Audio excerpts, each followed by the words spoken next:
So humor in New England didn't start out well, and that's because it starts with Puritans who did not risk their lives in a transatlantic boat ride and settle in a harsh new land just to find mirth in God's plan. If you told a joke that was profane or smacked of the ungodly back then, this would be you.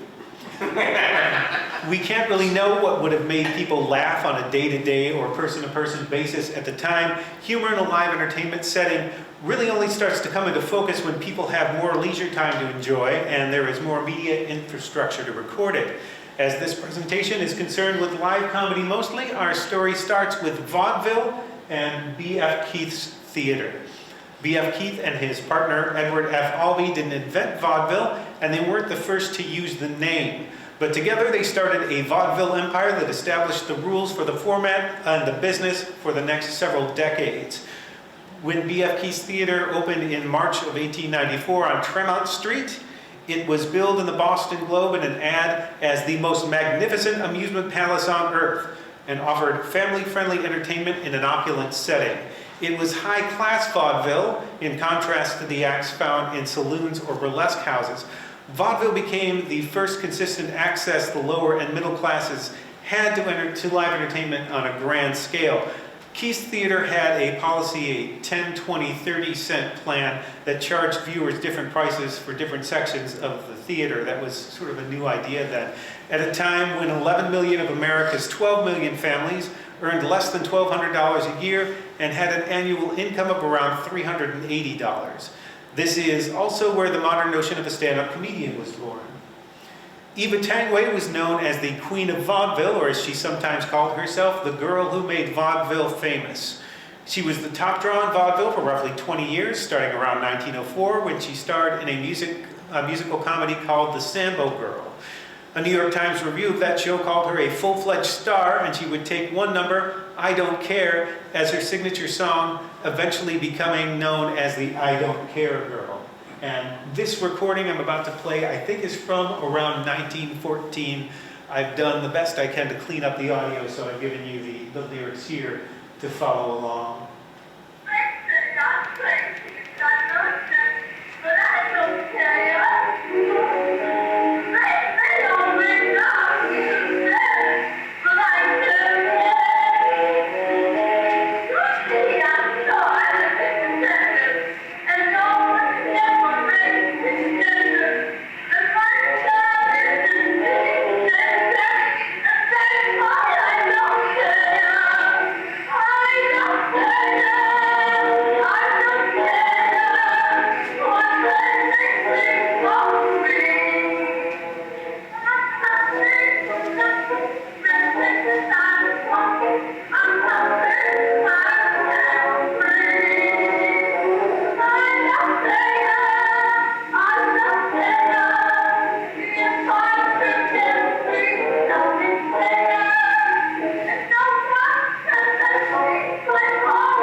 We get kind of Edith Bunker vibes off of that. Did Kevin Meaney do a version of that? Yes, he did. We'll get to Kevin later, but one of the things when I started researching this and heard this song, Kevin Meaney used to always say, I don't care. That was one of his sort of catchphrases. And I wondered if he got it from Eva Tangway. And if he only released one album, Kevin Meaney. And I listened to that again and found he sings almost a full verse of this song on that album. That's the kind of thing that thrills me to find. Probably normal people, not so much. But I was very happy to find that Kevin Meaney was actually referring to Eva Tangway for his I don't care catchphrase. Tangway's family moved to Holyoke from Quebec when she was 6. Tangway was a child star in touring theater and started top-lining her own shows when she was barely 16. By 1901, she had moved on to Broadway and quickly became one of the highest-paid players in vaudeville. She learned how to work the press and build her own myth. At one point, she made a dress out of Lincoln pennies, which she tore off and tossed at the crowd during a number called Oh, Me Money. Their accounts vary as to whether she was throwing the money to the crowd or at the crowd. The critics would say that she didn't sing or dance well, and she wasn't the best comic monologist, but she was energetic, challenging, and undeniable as a performer, and she was too popular to deny, even though that she wasn't the polite vaudeville ideal that Keith and Albee were looking for, so she did play Keith theaters. On May 31st, 1894, a little over 2 months after the Keith Theater opened, Fred Allen was born on Union Street in Somerville as John Florence Sullivan. Years later, when Allen went looking for his birth certificate, he found it was filed in Cambridge. Union Street was the dividing line between the two, and in his memoir, Much Ado About Me, he speculates that his father may have been celebrating a bit too much and wound up going to the wrong city hall. His father was a bookbinder at the Boston Public Library Bindery, and Allen himself got a job at 14 at the library as a runner or stack boy, fetching books for people to read in Bates Hall. It was at Boston Public Library that Allen found his interest in comedy. He worked nights with free time to read and was inspired by a book on comedy history. And not long after graduating from the High School of Commerce, Allen was asked to perform at a talent show for Boston Public Library employees. He could juggle, so he learned a few jokes, practiced a few routines, and he was a hit. In Much Ado, he recounts that a girl approached him afterwards and told him he should quit the library and go into show business. "I often wonder who that girl was," he wrote. "If she had only kept her mouth shut that night, today I might be the librarian of the Boston Public Library." For his first spot on a vaudeville amateur lineup at the Hub Theater on Washington Street, Allen earned a whole $1, more than the 60 cents he would earn for 3 hours work at the library, so he became Fred St. James Comedy Juggler and began working the local circuit. Eventually, Allen started paying less attention to the juggling and more to the jokes. Eventually, he became Fred Allen. Allen worked Boston and the suburbs, playing theaters, amusement parks, the Medford Armory, the Winthrop Lodge of Elks, wherever he might get in front of an audience. A lot of performers never left Boston, and Allen called them coast defenders. And as he got better at his trade, he realized he didn't want to fall into that trap, so he played his last date at the Scenic Temple on Clarendon Street and his last New England date at the Princess Theater in Wakefield, and left for New York by train out of South Station on September 18, 1914. Allen made it as a vaudevillian in New York and returned to Boston as a hometown hero in a review at the Schubert Theater called The Passing Show of 1922. From there, he went on to the career that would make him a legend in radio. A lot of vaudevillians made the jump to radio, and many of them were successful. What set Allen apart was his approach. The Fred Allen Show wasn't just a steady stream of gags cribbed from his vaudeville act, as others had done before him. As he writes in Treadmill to Oblivion, his memoir of his radio days, "I thought that a complete story told each week or a series of episodes and comedy situations might be a welcome change." This is a script that you can actually go and visit at the Boston Public Library. They have a Fred Allen collection in their special collections. It's got a lot of these scripts that you can see him editing. It's got a lot of his letters, which you can also see him editing, some of which may not be the versions that wound up in there's a couple of Fred Allen books, just his letters, and a lot of photographs. He worked hard to write fresh material with his staff, prepping a 30 or 60-minute show every week, beginning the writing cycle for the next show right after the current show had aired. The writing process was not dissimilar to what Saturday Night Live would establish decades later. He had a stable of characters he would interview in a segment called Allen's Alley, including a senator by the name of Beauregard Claghorn, whose voice would be parodied later by the Looney Tunes character Foghorn Leghorn. His topical news satire, Town Hall Tonight, was a forerunner of SNL's Weekend Update and The Daily Show. He'd hated game show programs on the radio, saying the giveaway programs have reduced radio to a shoddy gambling device. Here he is with the notoriously cheap Jack Benny, with whom he had a long-standing but fictitious feud, lampooning game shows. Well, let's try out my new show. Here he is, the man who was saying, well, you nobody can compete for today. The old kingmaker himself, prepare. And here is our first eager contestant. Your name, sir? Myron Proudfoot.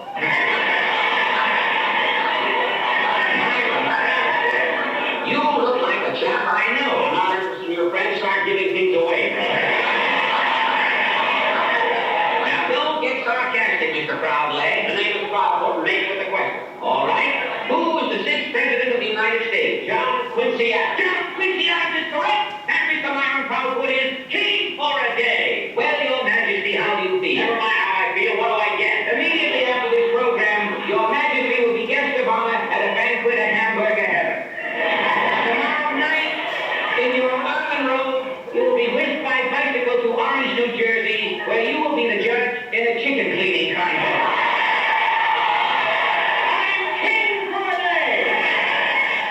Allen had a run of 17 years on the radio up to 1949, but when the radio gave way to television as the dominant media of the day, his popularity and influence waned. He wasn't a fan of television, which he thought left nothing to the viewer's imagination. He once said, "Television is a device that permits people who haven't anything to do to watch people who can't do anything." Ironically, Allen's most notable television gig was as a regular panelist on the game show What's My Line? So we move from one radio star to a duo who started at WHDH in Boston. WHDH began in Gloucester, providing price reports to fishermen at sea. And in 1946, that's where Ray Goulding met Bob Elliott, whose job it was to announce the figures. Goulding had just joined the staff. He wasn't terribly impressed with the fish report, but he liked Bob and stuck around to appear on his afternoon music show. Bob was born in Boston and went to the Fegan School of Drama in New York before returning to the area, and his family moved to Somerville. That's when Bob started working at WHDH, doing man-on-the-street segments from North Station and reporting live from music clubs like the Hi-Hat in the South End. Ray was born in Lowell and attended Lowell High School with eventual luminaries like Jack Kerouac and Ed McMahon.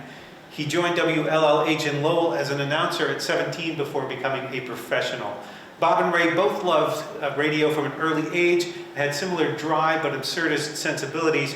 Usually in a comedy team, you have the straight person and the comic. With Bob and Ray, both could work straight or as characters. They might do impressions or silly voices, but everything was grounded in their shared sensibility, finding absurdity in the mundane. The first Bob and Ray shows, which you can find on Audible and YouTube, were very off the cuff. Just two guys having fun and reading a few prepared pieces. And they both had perfect radio voices, which made the conceit that they were just another news and lifestyle program like any other work very well. WHDH was sold to new ownership in 1946, which wanted to change the station's stodgy reputation. The station made Bob and Ray increasingly visible with their morning Sunny Side Up program, and then the pregame program when the station wrangled the rights to broadcast Red Sox and Braves games. That eventually became Matinee with Bob and Ray, the first time the duo was officially billed as such. Bob's family settled in Cohasset and Ray's in Lexington, and they would get ideas for parodies listening to the radio on their way to work. They lampooned the news, soap operas, cooking shows, everything that radio had to offer. And here's an example of their low-key anarchy. Wally Ballou, roving reporter, from their 1960 album Bob and Ray on a Platter, presenting their annual radio and TV salute. This radio's highly regarded Wally Ballou with another Man of the Street broadcast in our series of interviews with interesting people from all over this country of ours. I wonder if I can chat with you, sir, just a moment. I'd be more than delighted. It's a pleasure to be talking to a radio microphone. Well, you don't get a chance very often, that's for sure. What's your name, please? My name is Ward Smith. I'm from Ellisville, Massachusetts. Isn't that down in Cape Cod somewhere, Ellisville? Yes, just at the start of Cape Cod. That's beautiful country down that way. What do you do, sir? Well, I thought you might guess. I'm a cranberry grower, and I own cranberry bars. Is that so? I've always wanted to know a little bit about the raising of cranberries. They're such beautiful things when you see them growing. Well, they grow in bogs, you know, Mr. Ballou. And, You have to be very careful of frosts, don't you? That's right. You have to flood the bogs if there's danger of frost. And then you have to harvest them when they're big and red and ripe and juicy and bitter. So, you know, they're bitter. Yes.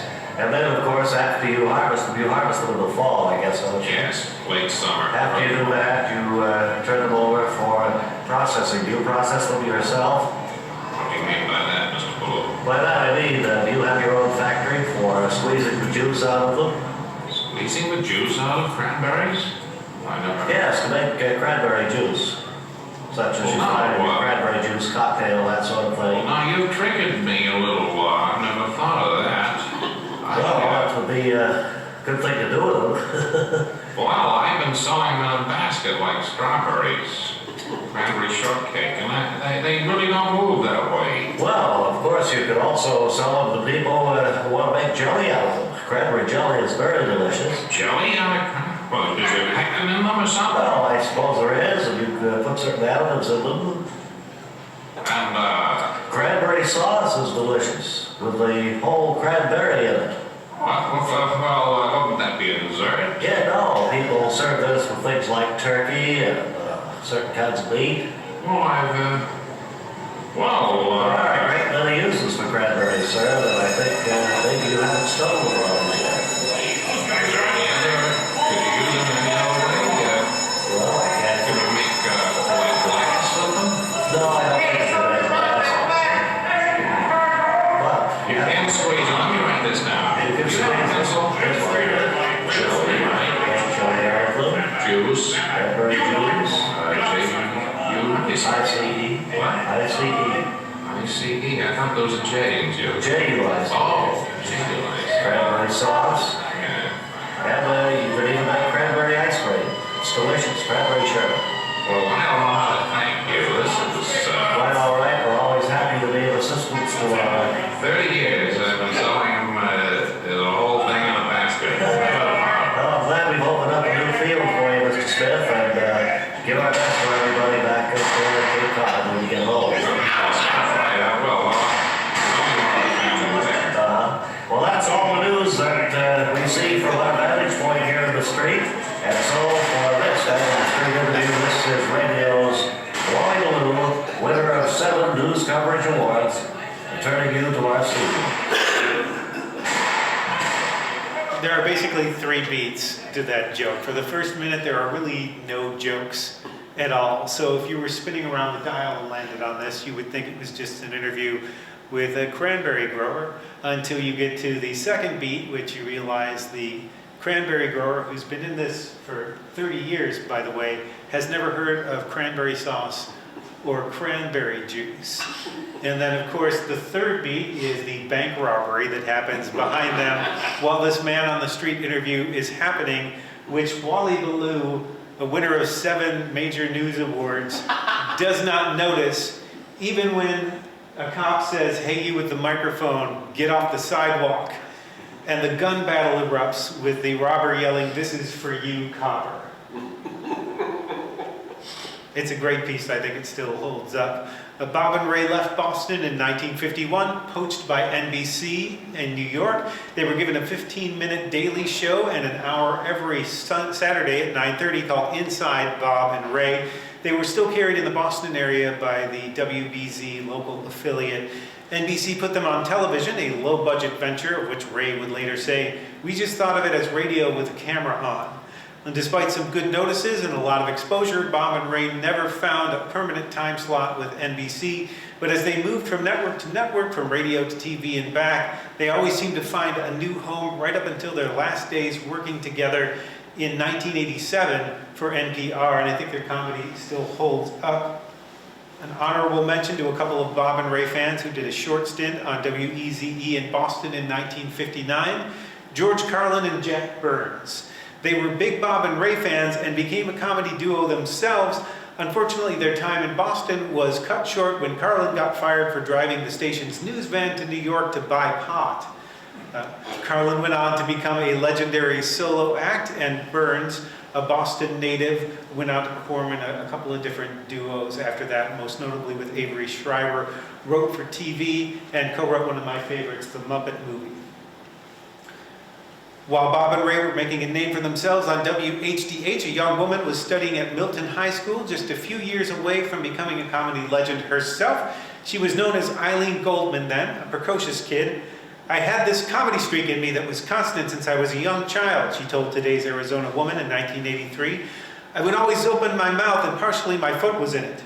She also had an ear for music and studied at the New England Conservatory of Music, working at one point under the tutelage of famed Boston Pops conductor Arthur Fiedler and appearing at the Tanglewood Music Festival when she was 19. She was a part-time instructor at the school, but it was her moonlighting gigs, playing piano bars and clubs around town, that would lead to her true vocation. During those gigs, she noticed people enjoying her sometimes off-colored banter, and in 1950, she became Rusty Warren. She said that the name was inspired by her red hair and the fact that she grew up on Warren Street in Milton. The stage name allowed her to be a bit more brash, playing boogie-woogie tunes and parodies, and mixing it up with crowds that were decidedly more animated than the conservatory scene in Boston and the Catskills. A sample of her dialogue. "A few nights ago, a fellow ran into the club and said, 'Rusty, I want you in the worst way. The worst way I know is standing up in a hammock. Have you tried it?'" When I interviewed her in 2006 for Bust magazine, Warren explained her body style. "My attitude was, all of a sudden you're telling me I'm not supposed to enjoy something I know I like? You great men of the world. All the males were telling us the rules we had for today, so I found it amusing. But I knew I had to titillate. I knew I couldn't be out in full-bodied vulgarity and have it work." Warren was growing into her voice when she released Songs for Sinners in 1959. She followed that with her breakthrough in 1960, Knockers Up. Knockers, it was a hit and it drew her legions of fans, even though it was too racy for radio or TV, and drew the ire of certain critics. Time magazine called her just another dirty comedian. Still, she was the best-selling comedian in record stores in 1962. And this is a bit of Knockers Up.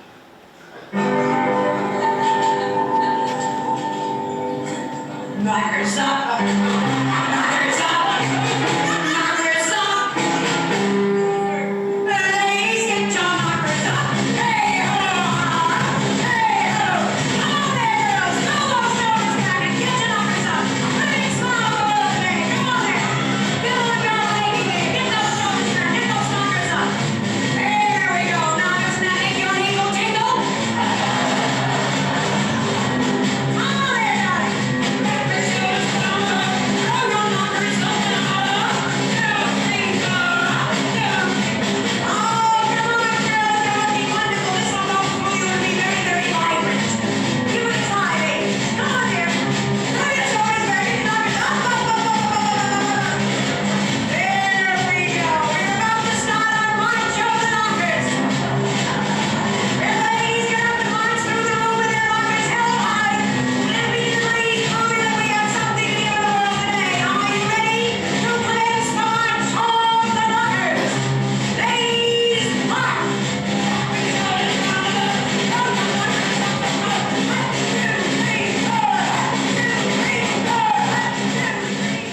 She would actually get women up and marching around in a circle during the shows. They could get quite rowdy. You can kind of get a hint of that from this album. This is all from the Surf Club in Revere, by the way, from one of her shows where I believe was at least one of the venues where she witnessed a shooting during one of her shows. She was never actually banned in Boston. That's a phrase that goes back to the Watch and Ward Society in the 19th century. The people who tried to ban books and would go through the posters outside of theater shows for anything objectionable and send people to try to get the thing shut down if they thought there might be anything sort of ungodly or sinful. Part of her appeal might have been that as racy as she was, she made a point never to use profanity.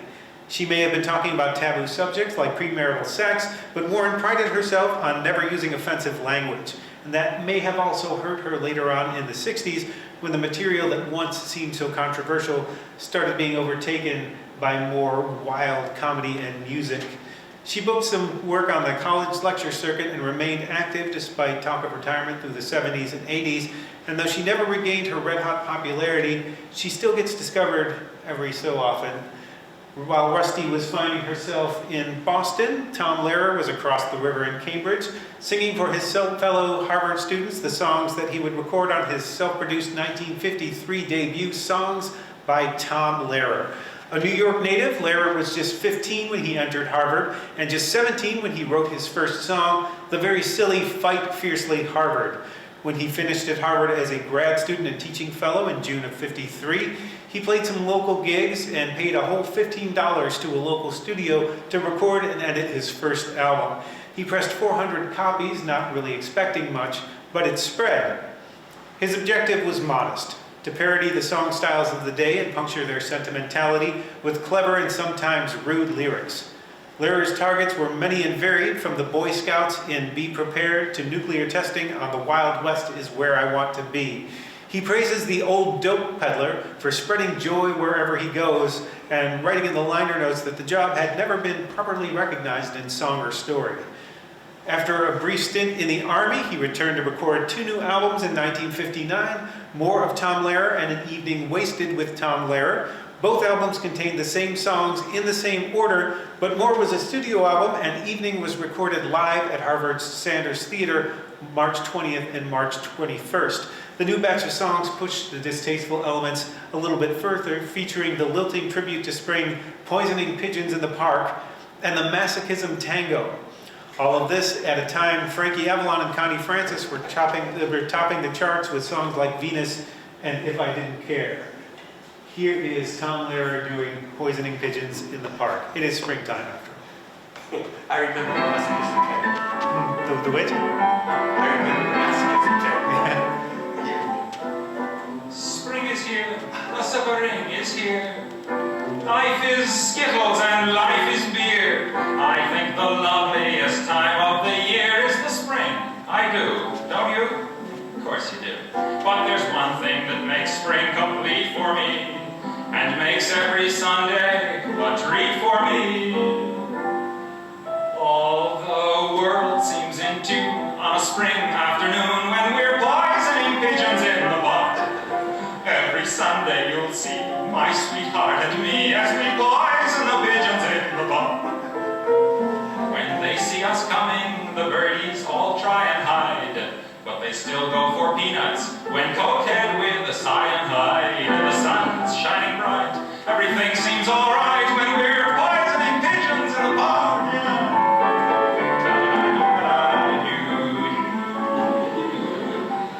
We've gained notoriety and caused much anxiety in the Audubon Society with our games. They call it impiety and lack of propriety and quite a variety of unpleasant names. But it's not against any religion to want to dispose of the pigeon. So if Sunday you're free, why don't you come with me and we'll poison the pigeons in the park? And maybe we'll do in a sparrow or two while we're poisoning pigeons in the park. We'll murder them all amid laughter and merriment, except for the few we take home to experiment. My pulse will be quickening with each drop of strychnine we feed to a pigeon. It just takes a smidgen to poison a pigeon in the park. How do we feel about that one?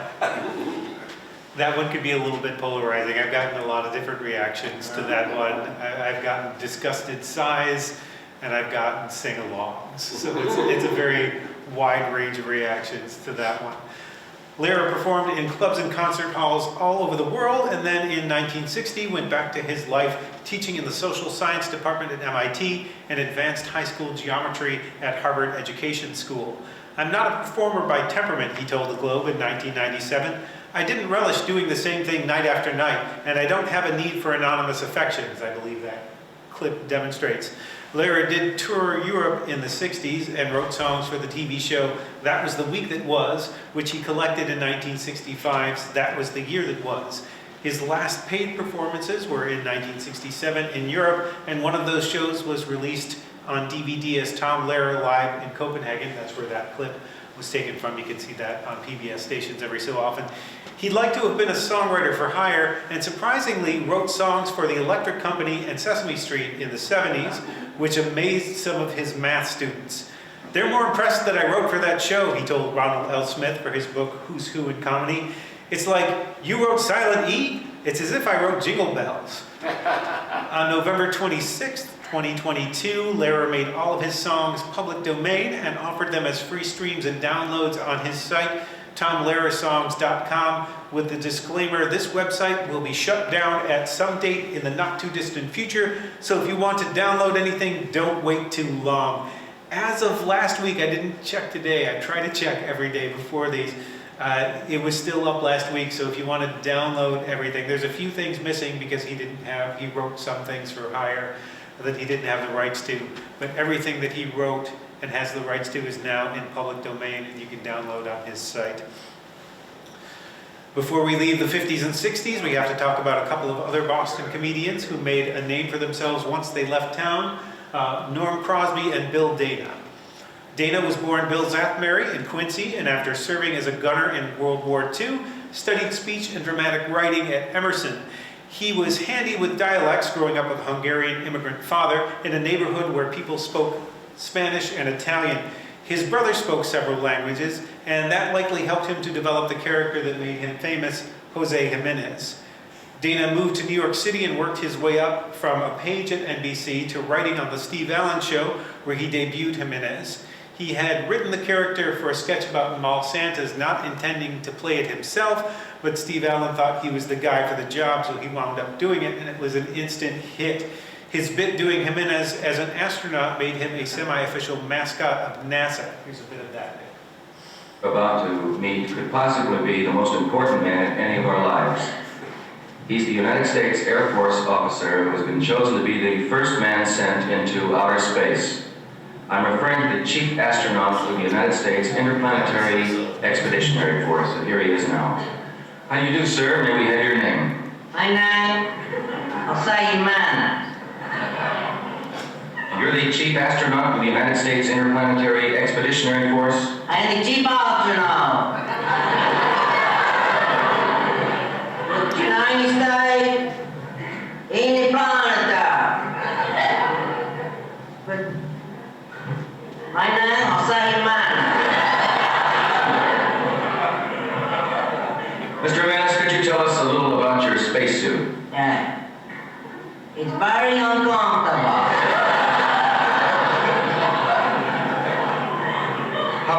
How much did the spacesuit cost? That is spacesuit cost $18,000. $18,000? Yeah. That seems rather expensive. Well, you have two pair of pants.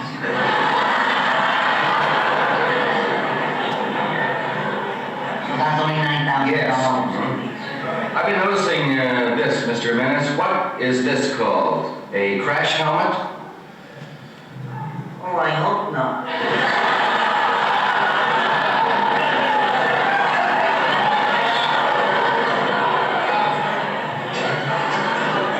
Dana mostly stopped doing Jose Jimenez in the 70s when old-time ethnic humor was frowned upon, and in 1996 the National Hispanic Media Coalition lauded Dana's decision in their newsletter. His greatest contribution to the Hispanic American community was to retire Jose Jimenez when it was felt that Jose might not be the best role model for Hispanic youngsters. That took courage and money out of his pocket. Dana felt more comfortable as a writer than as a performer. He wrote a trademark episode of All in the Family, guest starring Sammy Davis Jr. And if you visit his alma mater, Emerson, you can see some of the material he donated to the American Comedy Archives, which he helped create in 2005. Again, that's open. You can see anything in the archives by appointment if you get in touch with them. Dana and Crosby were both honored with Lifetime Achievement Awards by the Boston Comedy Festival in 2006. Crosby was, well, by the way, the Boston Comedy Festival is happening now all over Boston. The Lifetime Achievement Award winner this year is Ken Rogerson, and the comic of the year is Ryan Hamilton. Crosby was born and raised in Dorchester and went to Dorchester High. Before comedy, he worked as an advertising manager for a shoe company. There were no full-time comedy clubs in Boston then, or really anywhere, so he played weekend clubs around the suburbs and surrounding towns like Lowell and Springfield, Worcester and Lawrence, and took corporate gigs at hotels and conventions. When I spoke with Crosby in 2006, he was honest about the fact that when he started, he was mostly doing other comedians' material. That changed when he got a break at the Latin Club in New York. At the time, I was doing a montage of every comic I ever saw on The Ed Sullivan Show, and I realized that I couldn't go to New York and do that because that's where they all came from. So I started to look for something different, and that's when he became the master of the malaprop. I started to screw up the words and distort the facts and throw those malaprops in, and that way I'd be doing something unique, and it caught on and became my identity, and that was it. That was my stepladder. And here's a little of the master of the malaprop. Want to look for proof in history? That's where you find proof. I'm serious. You get a book and look it up. The Roman Empire, where your compassion all started. When we derived insulation from the great people, Helen of Troy, Sidney from Albany, Plato, and Aristotle, and Socrates, and them guys. When Julius Caesar rose in his box at the Acropolis, or the Colosseum, or one of them cheap movies, what's it? When he delivered a great ovulation to all the people of Rome. Came on a holiday. It was the second orgy of the season, which happened to fall on a Friday during Lent, and nobody could eat fish. And this magnificent man spoke to the women of Rome. He said to them, cast your bread upon the waters, and it'll get soggy and sink. And it did, and that's how he got pizza. Did you know that? First class. A couple of notes before we leave the 60s. Frank Fontaine was born in Cambridge in 1920 and came to national attention in 1962 on the Jackie Gleason Show. The character that made him famous was called Crazy Guggenheim, a drunk with a rumpled hat and slurred speech whose voice became clear as a bell when he sang. Fontaine workshopped a similar character, entertaining neighbors on his porch at the family home. And just to show how things changed from the beginning of the 60s to the end of the 60s, Jane Curtin was born in Cambridge, grew up in Wellesley, and eventually left her studies at Northeastern in 1968 to join an improv ensemble called The Proposition in the style of Chicago's famed Second City. The Proposition was a high-minded group with sometimes lowbrow material and started out playing to a college crowd in Cambridge, parodying playwrights like Edward Albee and Eugene Ionesco. Curtin left Boston for New York in 1972, and of course, in 1975, became a founding cast member of Saturday Night Live in its first season. One interesting crossover here, in 1979, NBC aired a one-off show in the SNL time slot called Bob and Ray and Jane and Lorraine and Gilda, featuring Bob and Ray doing some of their classic routines, along with SNL's Curtin, Lorraine Newman, and Gilda Radner. It's a very odd experiment. You can see very shaky videos of it on YouTube now if you're curious. I would say it's worth seeking out, if only for this moment. Oh, waiting for suggestions. He's so nervous, avoiding all in questions. His lips are dry, her heart's just pounding. Don't you just know exactly what they're saying? If you want my mind.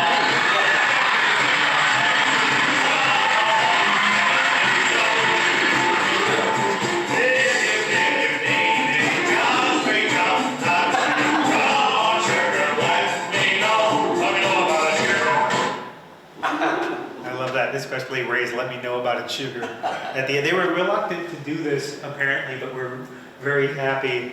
They were convinced after they saw the result. Also, at the end of the 60s, two Harvard Lampoon writers, Doug Kenny and Henry Beard, took the century-old university humor magazine National with parodies of Playboy and J.R.R. Tolkien's Lord of the Rings, which they renamed Board of the Rings. The success of these adventures allowed them to create the National Lampoon magazine, branching out into radio and film and changing the face of comedy in the 70s. Now, how you looked at the 70s in Boston depended on what kind of comedian you were. There were still supper clubs and coastal gigs for the old school established comics, but if you were up and coming, it was hard to find a home. Jay Leno didn't start off at an open mic. Like Fred Allen before him, his first time doing stand-up was at a work-related talent night for McDonald's in Andover. He wound up winning the $150 cash prize, validating the idea that maybe he could make a living as a comedian. By his own admission, Leno wasn't a great student. The best experience he had at Andover High was when a teacher allowed him to present a comedy routine in lieu of a speech for the class. While at Emerson, he made trips to New York City to try to establish himself at the bitter end, and played strip clubs, coffee houses, retirement homes, and prison wards. At the Beachcomber in Revere, the audience flicked lit cigarette butts at him, ruining one of his best jackets. One of them landed on the shoulder and just started burning through. I have a story about that for the question and answer period if you're interested. The best regular gig he had was with Lenny's on the Turnpike, where he was paid to hone his craft, opening for acts like Bette Midler, America, Buddy Rich, and Linda Ronstadt. He also got to work at Boston's short-lived Playboy Club, sometimes doing 6 shows a night, and started spending more time in New York. Comedians like Richard Lewis and Freddie Prinze, playing the Playboy circuit, would crash on his couch, giving Leno a look at life on the road. And while he was starting to catch on at the Improv in New York, Leno found another comedian commuting from college in Boston to New York, Andy Kaufman, who had created his own TV show, Uncle Andy's Funhouse, at a very short stint at Graham Junior College.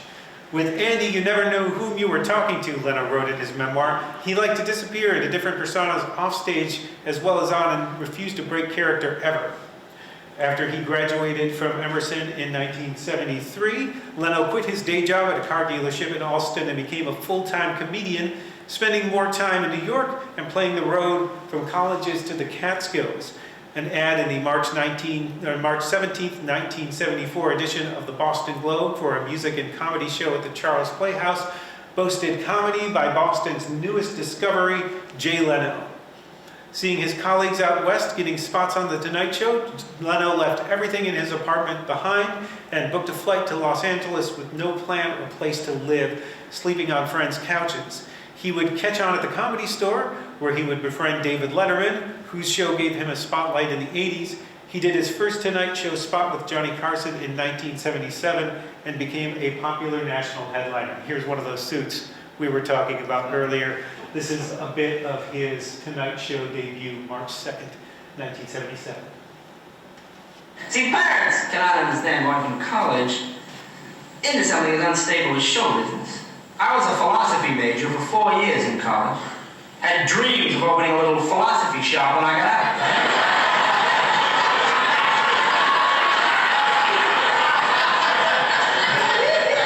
Life is a Twinkie, $5.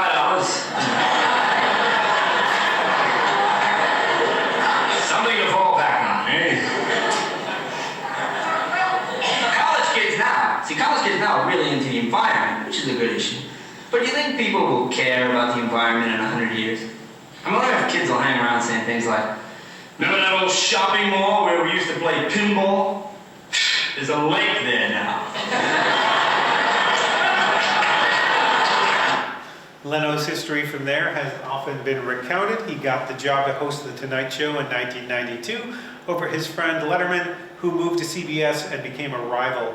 NBC contracted Brookline native and former Harvard Lampoon president Conan O'Brien to take over in 2009, giving Leno the 10 o'clock slot. Leno returned again from 2010 to 2014.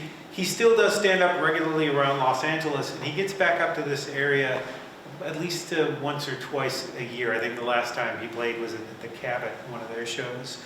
The Boston comedy scene was starting to come together by the end of the 70s. Mike Donovan, Teddy Bergeron, Sean Morey, Don Gavin, and Steve Sweeney were starting out. And then the dedicated comedy clubs started opening up. Bill Downs and Paul Barkley opened up the first club, the Comedy Connection, where the Charles Playhouse is now, in 1978. The Ding Ho opened the following year. Nick's Comedy Stop opened in 1981. And then Improv Boston started as a troupe in 1982. Stitches, the front room of the Paradise Rock Club, now opened in 1982 and would later host an open mic where a couple of New Hampshire kids, Sarah Silverman and Adam Sandler, would dip their toes into the stand-up world for the first time.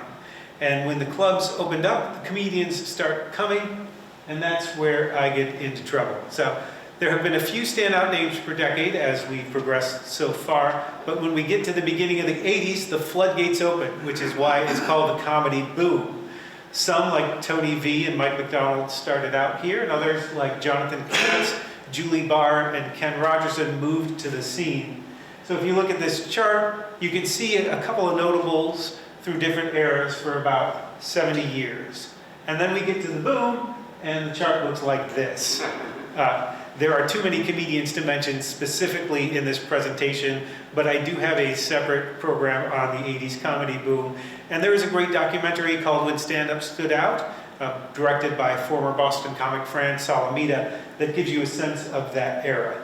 Boston had a reputation for producing fast on their feet, sarcastic comedians, and honestly, mostly male and mostly white. That was definitely an earned reputation, but it's not the whole story. I once asked Stephen Wright what all the comedians around at that time had in common, hoping for the insight of somebody who knew a lot of the players. He said they were all on the surface of the earth at the same time. So here is my attempt to give you an idea of what you might have heard at the Connection or the Ding Ho back then in under 7 minutes. We start with Lenny Clark, Steve Sweeney, and Don Gavin, and then the lovable oddballs, Stephen Wright and DJ Hazard, and then the ebullient Paula Poundstone and Kevin Meaney, and then social satirists Jimmy Tingle and Barry Crimmins. What a stunning looking couple. Do you have children? No? You just got married? Oh, I'm sorry to hear that. What's all right? No, you make a nice looking couple. If you ever have kids, they're going to be beautiful kids. I'm not just saying this to win you over, believe me. I saw two ugly people on the comment today. I went right up to them. I said, hey, you're not going to children, are you? Look, I know we all have good days and we all have bad days. When I have a bad day, I don't take it out on other people. What I do is I get a bottle of whiskey, twist up a couple of joints, go to a cemetery, walk around smoking and drinking and say, what the fuck, I'm doing better than everybody here.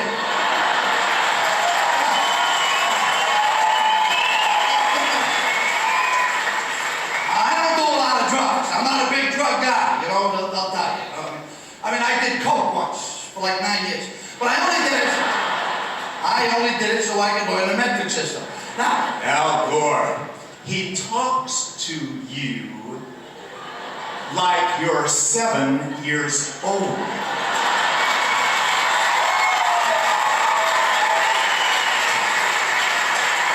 I want to talk to you about the environment.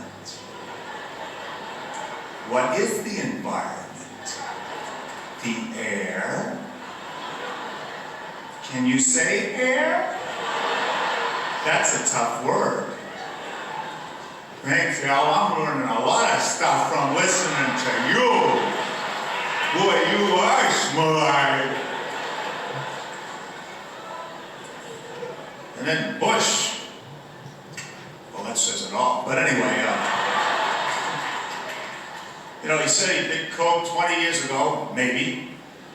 Might have done coke 10 years ago, maybe. Sounds like the guy's done a lot of coke, huh? but I have been traveling. I've had a lot of money problems lately. I have 3 collection agencies after me. That's why I've been traveling.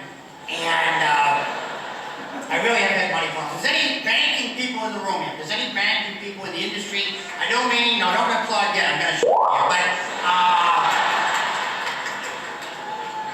I don't mean to offend you directly or indirectly, but I hope you die in your sleep. I gotta be honest. I had a loan from the bank, and they threatened me. They sent me this scary letter. We have not received your final payments. And I wrote them back. I said, yes, you have. I went to high school in London because we moved around a lot because my father thought he was in the military. And we came back to Massachusetts, where I lived and went to school in Massachusetts, but in the summers I worked in Toronto in a planetarium. 9 of us worked there. We had our own softball team. We would play other planetariums in the area. When no one was inside the planetarium, we would practice inside the planetarium, and I played second base, so I stood right under Saturn, the shortstop stood on Jupiter, the third baseman stood under Mars. One time we tried this same setup outside, but everybody was just way too far away from each other.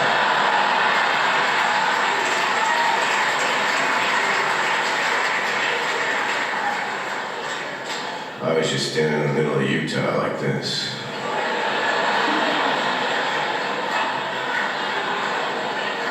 When I die, before I'm buried, I want to be taken apart and put back together all fucking wrong.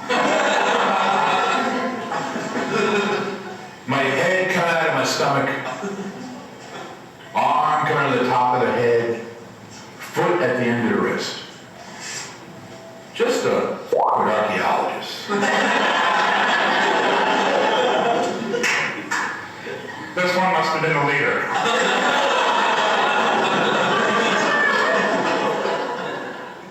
I have a trampoline in my backyard, so whenever I'm home, I put on Helen Ready, I'm moving really loud, and go out and jump. It's true. My neighbors think I'm really weird, because they don't know that I have a trampoline.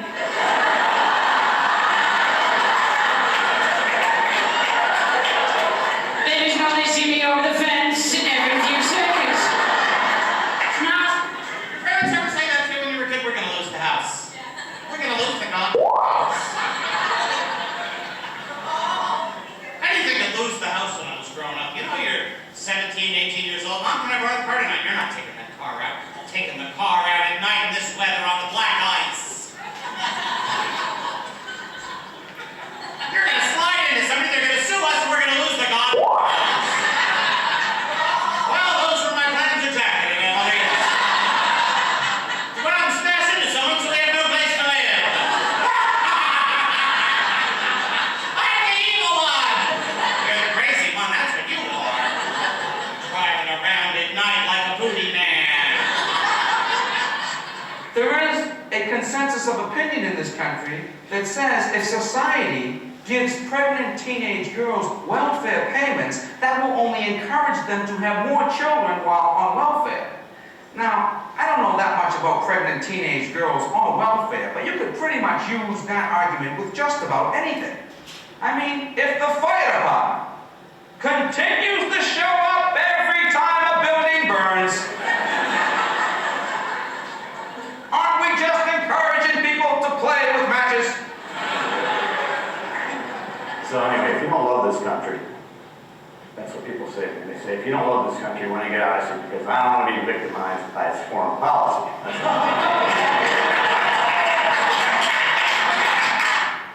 The next wave of comedians would help set the foundation for what would become known as alternative comedy.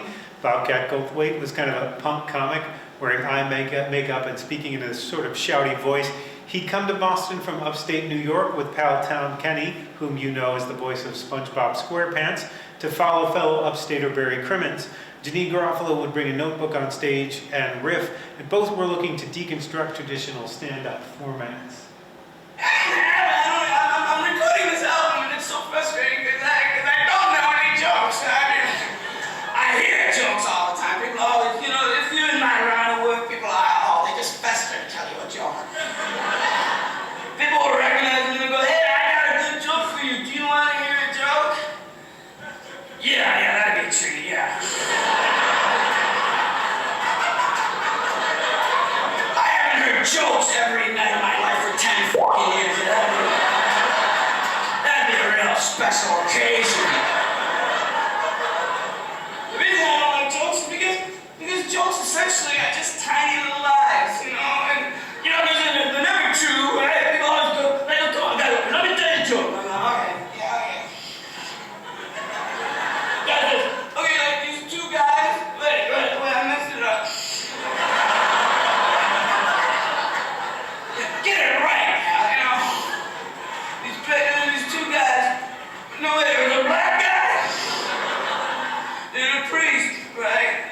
And then they walked into a bar, right? And then there's a parrot there and a dog and a bunch of other assorted animals, but they're from a different joke that I'm not going to get into right now. But I'll tell you, the lack of joke writing skills has been a real onion in the ointment since 1985. And this is technically a stand-up special. Am I a stand-up? I don't know. I am reticent to call myself that. I'm not quite sure what it is that I do, but I was doing a show fairly recently in Seattle, after which a very nice young man came up to me and said, I enjoyed your talk. I was like, that's it. That's it. That's what I've been doing since tonight. He was very nice. I mean, there was no rancor or malice in it. He was very, very nice. I'm not a strong joke writer, but I think I'd be great at a filibuster. I believe that about myself. I really do. I think I'd be really very good at a filibuster because I'm undisciplined. I can't remember what I was going to say. There's tangents. I'm chatty. So it works out very well. Wendy Liebman, Mario Cantone, and Dennis Leary were part of the established group. Lauren Dombrowski, who would later write for Mad TV, was a regular, as was Dana Gould. David Cross was performing in a sketch group, Cross Comedy, at Catch a Rising Star, which opened in Harvard in 1987. And that same year, musician turned comedian Dick Doherty opened Dirty Dick's Not Just Comedy, which was rebranded a few months later as the Comedy Vault and would be a staple in the scene for decades to follow. Boston University student Mark Maron made his first forays into comedy. Paths began to diverge between traditional comics and this new breed, and that would continue into the 90s. The Ding Ho closed in 1984. Giggles opened up in 1989. The description alternative, though not entirely accurate, was starting to become common parlance in music.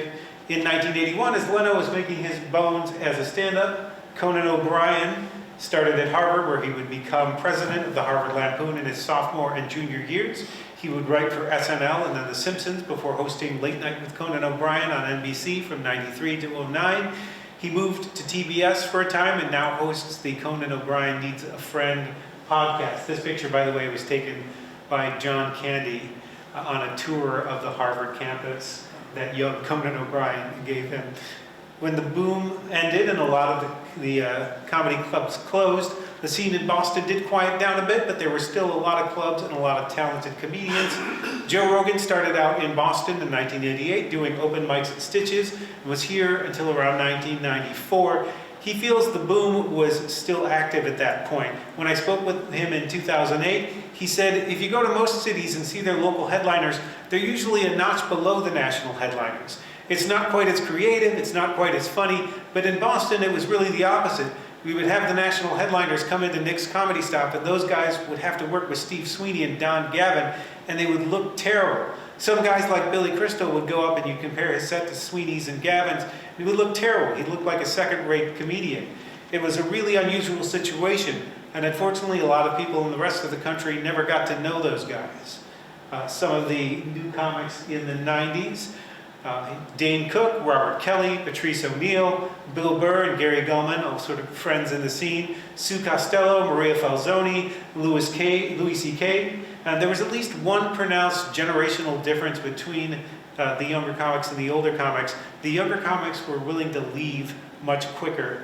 The boom comics were still around and still filling clubs, so it was tougher for the next generation to make a living. They could develop in Boston, still outside of any national entertainment presence, and hit New York or Los Angeles with their comic talents sharpened. A Dorchester kid, O'Neill started in '92 at Estelle's in Boston and was gone by '98. And he left mad, calling out the scene and its bookers on a local radio show, which led to one of my favorite quotes from an interview I've done. When I spoke with him in 2002, he said of his departure, "I officially walked over and tore the paper bridge with lighter fluid and lava shoes." O'Neill called it racism on the way out, and though he did soften that later, he did say this: "When I started, there was one black headliner, Jimmy Smith, ever, but many black comics. I wasn't going to sit around Boston. If you talk to a woman, she'd say the same kind of thing about Boston. There's no history of women really making a real strong living in Boston. Everybody famous in this world that everybody thinks is a comedian that's from Boston left Boston." As a comedian, O'Neill would talk about race and sexual politics in a confrontational manner. He would pick fights with the crowd. He once came on stage at Comics Come Home at Agganis Arena wearing Yankees gear right after the Red Sox had won the World Series in 2004. There was something in him that liked to punch and get punched. Another Dorchester kid, Sue Costello, started in the early 90s as a theater major at UMass. Before trying stand-up comedy, she left the scene fairly quickly as well, and she echoes O'Neill's thoughts on the scene, pointing out that there were many funny women, but they weren't getting ahead. I would see very funny people like Maria Falzoni, Julie Barr, and Kathy Byron, and I was watching the way they got treated, and I was like, this is disgusting. In 1996, the Comedy Studio, brainchild of Catch Comics Rick Jenkins and Tom Brown, opened on the third floor of the Hong Kong restaurant in Harvard Square, becoming the new home for Boston's ambitious oddballs. Eugene Merman, who did his first open mic at Catch in '92 with future Conan writer and Newton native Brian Kiley hosting, was a regular. So was Brendan Small, a Berkeley student who used to do David Mamet parodies at the studio and went on to co-create animated shows like Home Movies and Metalocalypse. Jen Kirkman, a regular on Chelsea Lately, developed her storytelling style here. On the improv scene, Amy Poehler started performing with Boston College's long-running troupe, My Mother's Fleabag, graduating in '93, studying at Second City, co-founding the Upright Citizens Brigade, and after a stint on SNL, authoring the beloved character Leslie Knope on Parks and Recreation. By 1998, Stitches and Ketch were gone. The Connection had moved to Faneuil Hall, where the national headliners played on the weekends, and veteran comics like Kevin Knox and Paul Nardizzi hosted during the week. Jonathan Gates was holding the Black Comedy Explosion there, which he eventually moved to Slade's, and now hosts every Wednesday at the Carver Den in Dorchester. Improv Boston was still in Inman Square, a place where improvisers and sketch players could stretch. And in 1998, Improv Asylum opened in the North End, establishing their polished main stage show. A lot of the shows that in the late 90s, when I first got here in the early aughts, were put on by small groups of comedians, often working out of music bars and clubs. I got here in 1998. That's where I first started covering the scene for Stuff at Night. This is a two-page spread introduction from one of those. So the smaller shows, musical duo The Steamy Bohemians merged burlesque, vaudeville, and stand-up in their Circus Circus shows. Whip-smart satirist Aaron Judge hosted a sketch and character show called Aaron Judge Presents, mixing highbrow with the silly. Chris Coxon had half a dozen characters, including the suave lounge singer Barry Tattle, pictured here, whose stories he would weave together with a mix of live performance and video sketches. The Walsh Brothers hosted a free-for-all stand-up and sketch show at Improv Boston. Mike Birbiglia is a Shrewsbury native who started comedy at Georgetown University, performing with an improv group. When he moved to New York in 2000, he developed a personal storytelling style, and in 2008 launched his first one-man show off Broadway, Sleepwalk with Me. Here's a bit from around that time. When I was 19, I had a malignant tumor in my bladder for about a week. But it's funny, stay with me, because I'm a hypochondriac. And I think the funniest thing that can happen to a hypochondriac is you get cancer. Because it confirms every fear you've ever had in your entire life. You're just like, see? I told you. Remember last week when I was overtired and I thought I had rickets? I was probably right about that too. There's going to be a lot of changes around here. It was less funny at the time. When I spoke with Birbiglia in 2023, he said, if you're not telling secrets to the audience, then what are you doing on stage? If you're not giving them everything, then why aren't we watching somebody else? Birbiglia's fifth one-man show, The Old Man in the Pool, debuted last year on Netflix, and he's currently got a new one that he's just opened, I think, about a month ago in New York. Also in the 2000s, Baratunde started doing comedy in Boston, thoughtful and political and influenced by Dick Gregory. Baratunde has become a multimedia star, hosting the How to Citizen podcast and the PBS travel series America Outdoors. Josh Gondelman used to host the open mic at Sally O'Brien's, and since he left Boston, went on to write for John Oliver and Desus and Mero. Zach Sherwin once played the Folk Room, Club Passim, as nerdcore hip-hopper MC Mr. Napkins. He dropped the moniker when he left, but didn't drop his love of wordplay or rap. He wrote music for Crazy Ex-Girlfriend and now tours with his delightful musical game show, The Crossword Show. 16-year-old Bo Burnham started making scatological music videos in his room in his parents' house in Hamilton in 2006, and by 2008, his videos had attracted the attention of Comedy Central, who signed him to a 4-record deal. He's never quite lost the sense of silly and sophomoric, but now it's mixed with more introspective and theatrical material. This is a bit of the definitely not more introspective and theatrical material. There's a homeless guy searching for treasure in the middle of the rain and finding a bag of gold coins and slowly finding out they're all filled with chocolate, and even though he's heartbroken, he can't complain because he was hungry in the first place. Because I love you like Dora loves maps, like the Pope's toilet loves holy craps. It's a I first saw Chris Fleming play Motley's Comedy Club, a short-lived place in Faneuil Hall, in 2009, as part of the Boston Comedy Festival. Trained in dance and with a healthy sense of the absurd and seemingly boundless energy, Fleming's work is wonderfully strange. His debut stand-up special, Hell, was released on Peacock in 2023, and here's a bit of that.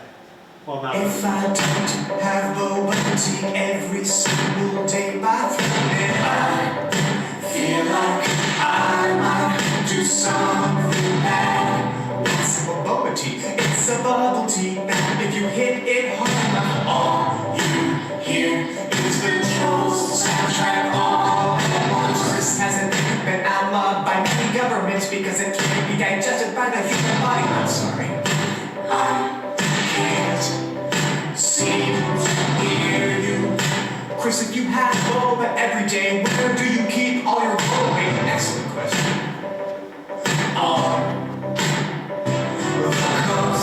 When you talk to me in the morning, I talk like the owner of a wolf sanctuary. But after boba, I talk like the owner of a boutique children's clothing store. My friend Matt said it's a boba more of a treat than an everyday thing. And now Matt's number is no longer saved in my phone. This is my boba manifesto.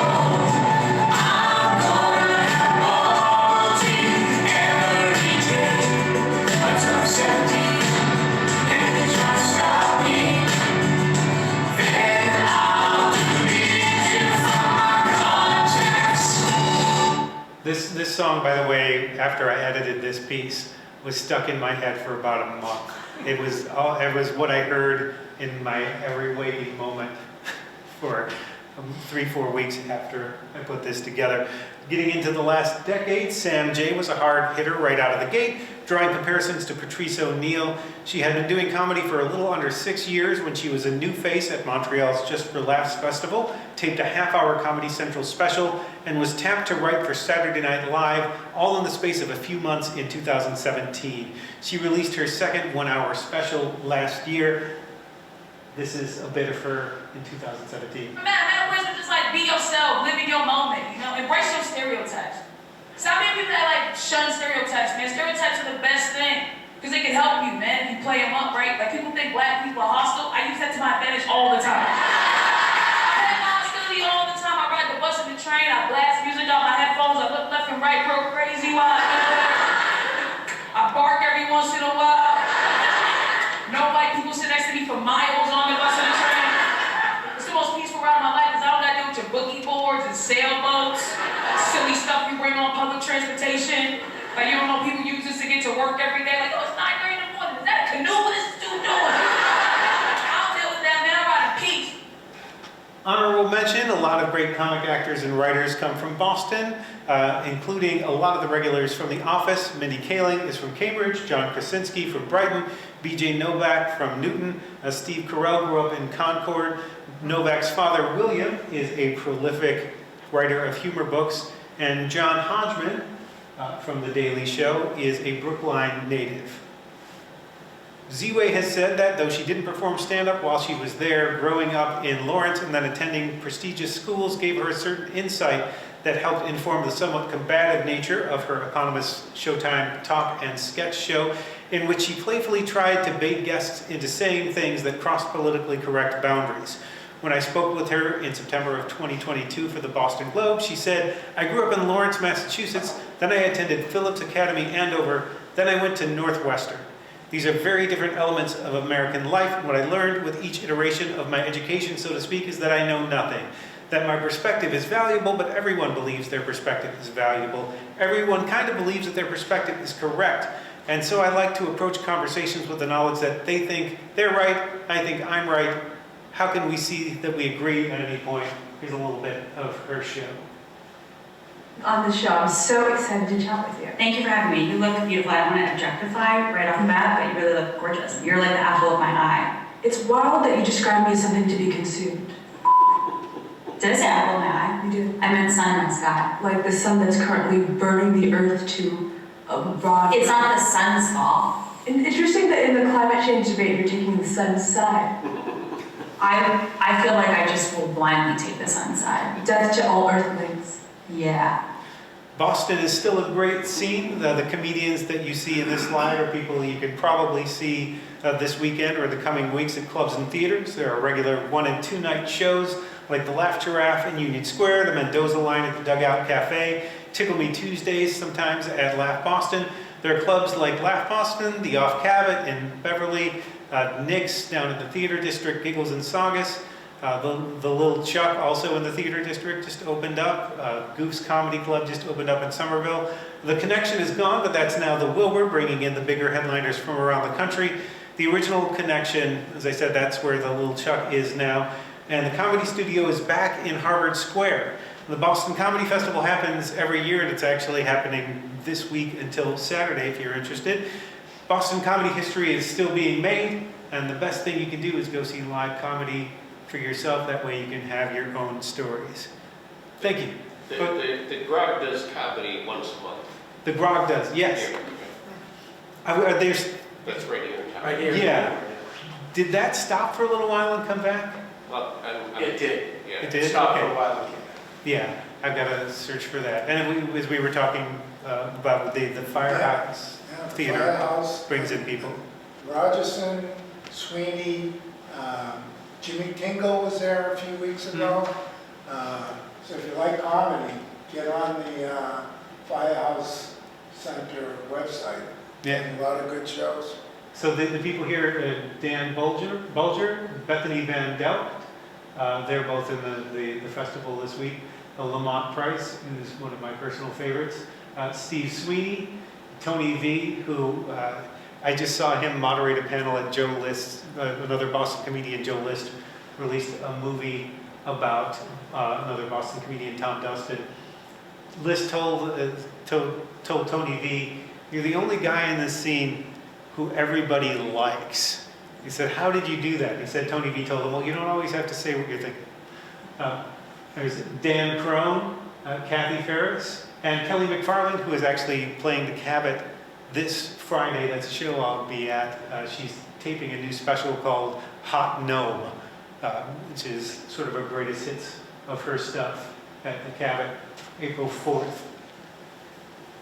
So today also I want to make a quick note, is the birthday of Boston Comedy Radio.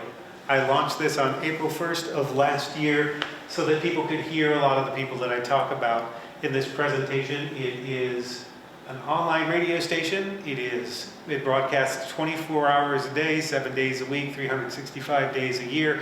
You can get it on bostoncomedyradio.com or the Live 365 app. I just launched a bunch of new shows on the station today. There's a station for 80s comedy, or a show for 80s comedy, for 90s comedy. There's a musical comedy hour. There's a shuffle, which goes through 100 years or so of Boston comedy that I have on there. And there is the Boston Comedy Radio interview hour. This week's guest is Mike Donovan, who will give you a perspective as someone who was headlining before there was a comedy club in Boston, just how that scene looked before and how it looked after. It's a great conversation. So I have stickers and things over here if you want to take them on the way out. So who did I miss? What questions do people have? I mentioned there's somebody in the audience who I didn't mention in the presentation who is also a very funny comedian. If you want to, I don't know if you want to speak up. What, do you want me to do a set? Well, we could. We got the projector. If you've got something, we can put it on I'll run right home and get it. Yeah. Our Newburyport resident, you do, what would you call it? It's A faux motivational speech. That's it, yeah, the faux motivational speaker with you have the old, do you still carry the old school? Yeah, you can get them on eBay, overhead projectors. Yeah, an overhead projector. You've got a lot of slides that you've hand drawn. Yeah, it's all stick figures and stuff. And I'm going to be at the Grog coming up. I forgot what day. I think it's in May.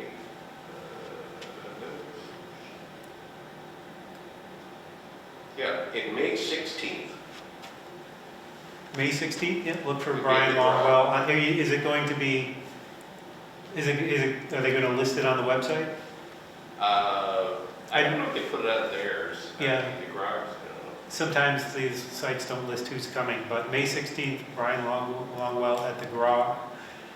Any questions or any observations or any favorites people have they want to mention?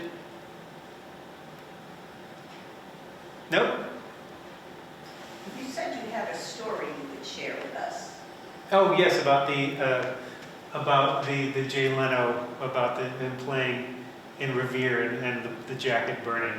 So when I did this presentation at the Quincy Historical Society, I told that story about Jay Leno, and a guy came up to me afterwards and said, I was at that show in Revere. So I said, oh, so it was your table, you threw cigarette butts at Jay Leno's, and I'm not going to say that I did, but there was somebody at my table who did, and Leno came over to our table and tried to get us to quiet down, and my buddy opened up his jacket and pointed to a full box of cigarettes, and Jay Leno backed off. So about a month after that, I was interviewing Jay Leno. I've been writing about Boston comedy for 27 years for the Boston Phoenix, for the Boston Globe, and various other publications, but I was interviewing Leno for the Globe, and I said, hey, not for anything, but I've been doing this presentation where I talk about your gig in Revere. Do you remember going over to a guy's table and being warded off by a guy showing you a full pack of cigarettes in his jacket? And he said, well, it sounds a little apocryphal, but I can't deny it outright. So that's how these myths get started. Leno can't even remember necessarily if that happened or not, but there is a guy somewhere in Quincy telling the story about how he was the guy, or how he was at the table with the guy, not even talk about being removed from fame. Well, he was at the table with the guy who was throwing cigarettes, lit cigarettes, at Jay Leno. And he had told, he writes about this in his book, the owner of the club had said, hey, don't wear your good clothes to this show. And it was one of his earlier shows. So he's like, no, it's a really important gig. I'm playing a club. I want to make a good impression. And he learned his lesson, I guess. That's why. Because it apparently wasn't just Leno. Apparently they did this, I don't know if it was a sign of affection, but apparently it was a regular thing for that particular crowd to flick lit cigarette butts at the entertainment. Which was probably less harmful than the time he got the crap beat out of him before Buddy Rich show at Lenny's. Lenny's on the Turnpike. He would open for musicians. One thing that a lot of, I don't know if you've opened for musicians and can confirm this, a lot of comedians have told me it can be a very bad gig if you open up for the wrong musician, because a lot of times they don't know that there's going to be comedy to start out the gig. They're looking for, especially like rock shows. I had a comedian told me he opened up for the Monsters of Rock tour with Van Halen and Metallica, and said he was just dodging beer bottles for the whole gig. But he was opening up. Leno was opening up for Buddy Rich, and somebody was just incensed that he was only going to do like 10 or 15 minutes up top. But this one guy just shouted, get off the stage, you suck, get off the stage, and got up and apparently slugged him. And Leno was just, I've contracted, I've got to do my 15 minutes or I don't get paid. So I'm going to trudge through this, which is probably the experience of a lot of comedians as well, opening up for musicians. Other than that, it was a fairly good gig. Lenny's was usually a listening crowd aside from this one guy. Who really just wanted to see Buddy Rich right now. All right, any other questions? Or any other favorite Boston comedians anyone wants to mention? All right, well, thanks for coming. I really appreciate you being here. Thanks.